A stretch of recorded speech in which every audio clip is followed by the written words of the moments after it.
Hello friends! Once again, today is a good day to be alive.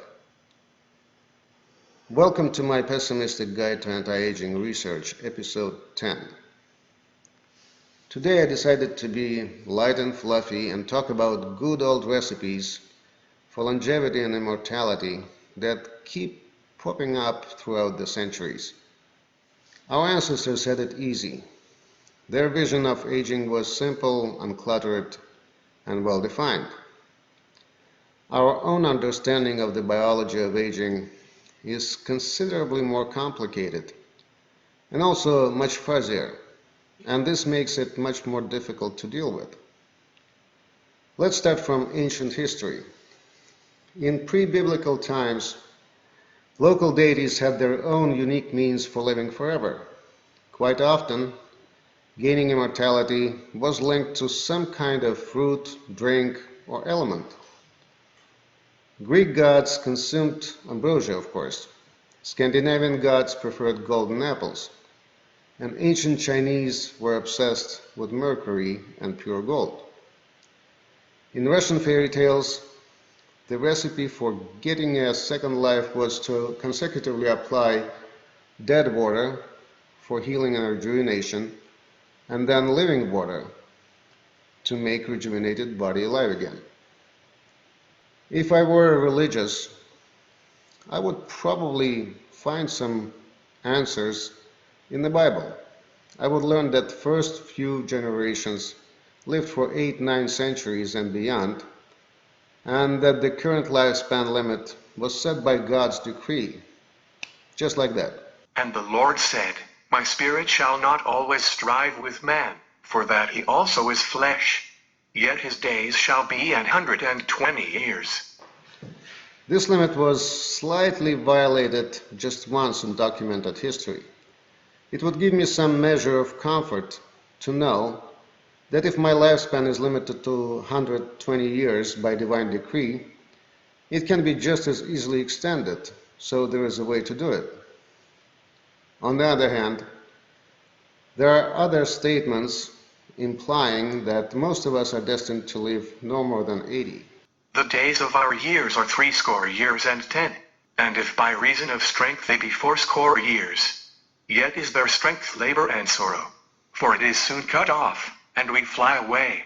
Now, let's move to more recent times. Meet Pope Innocent VIII. Born in 1432, he became a pope in 1484. One of the highlights of his papacy was unleashing Torquemada and jump-starting a witch hunt on a mass scale. He also was said to be a first person to receive blood transfusion, using the blood of 3 10-year-old boys who subsequently died. Although there are some doubts regarding the veracity of this story, it illustrates an early birth of a concept which in various forms endures to this day. The concept is that there is a mysterious essence of youth that can be isolated and used for rejuvenation of old. Moving to 18th century. In 1780, Philip Thickness, a very quarrelsome man and a friend of great Thomas Gainsborough, published the Valetudinarian's Bath Guide, or the means of obtaining long life and health. Valetudinarian is a rich word, which is not in my English as a second language vocabulary, unfortunately. It means a person of a weak or sickly constitution whose chief concern is his or her ill health. I will store this word in my memory right next to supercalifragilisticexpialidocious. Nailed it. Anyway, Thickness proposed a path to longevity through partaking the breath of young virgins, or partaking the breath of youthful persons. His logic was almost undeniable. He wrote, When many people are together in one room, the air must be strongly charged with their breath. Therefore, old people, thus surrounded by a multitude of young, must of course take in a great quantity of that air, which must be loaded with the particles carried off in passing through the lungs. If diseases are conveyed from man to man by the breath, a fact which cannot be disputed, why may we not conclude that youthful breath conveys health and long life to the aged? See? The same concept. Early 20th century marks the birth of slightly different permutation of the same idea, in the form of hormonal replacement therapy. It is attributed to Dr. Voronov, a student of Alexis Carrel, who in turn was a recipient of the Nobel Prize in 1912. Voronov claimed to reverse the effects of aging by transplanting testicles. The first transplantation of monkey testicles was carried out in 1920. By the early 30s, this procedure was performed on thousands of people. But in the 40s it was discredited as no better than the methods of witches and magicians. Today, this concept is partially rehabilitated through use of sex and other hormones. The idea of essence of youth was reincarnated once again in 1972 in a form of heterochronic parabiosis, or a joining of vascular systems of old and young animals. Experiments have shown that all tissues exposed to the young blood are partially rejuvenated. For example, the influx of young blood improves cognitive functions and restores proliferation and regeneration potential of stem cells in the muscle. This effect persists even when only serum, cell-free component of the blood, is injected.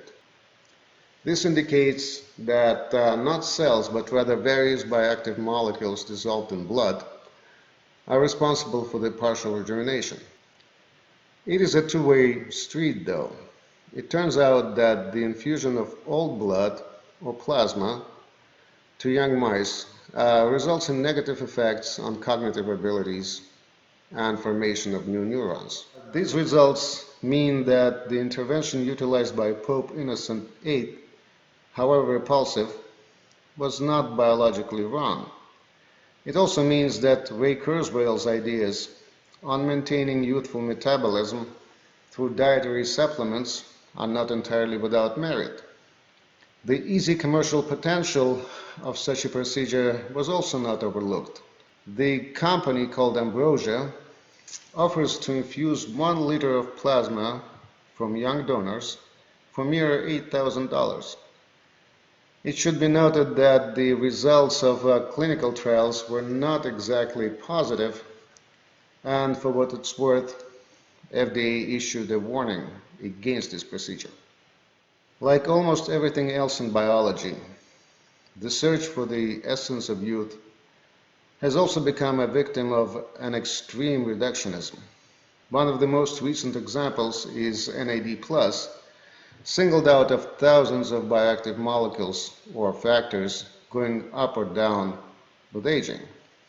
For the reasons that are hopefully transpiring from this little presentation, I think that although it is possible that NAD+ may prove to be marginally effective, it is considerably more likely that it will eventually join the long list of duds. By the way, we all know that today's market is literally flooded by various hormonal, antioxidant, telomere, and other treatments for attenuation of even reversal of aging. Apparently, this irritates the hell out of puristically inclined scientists. Their displeasure was distilled into a short manifesto, co-authored or endorsed by 51 prominent gerontologists, and spearheaded by J. Olshansky.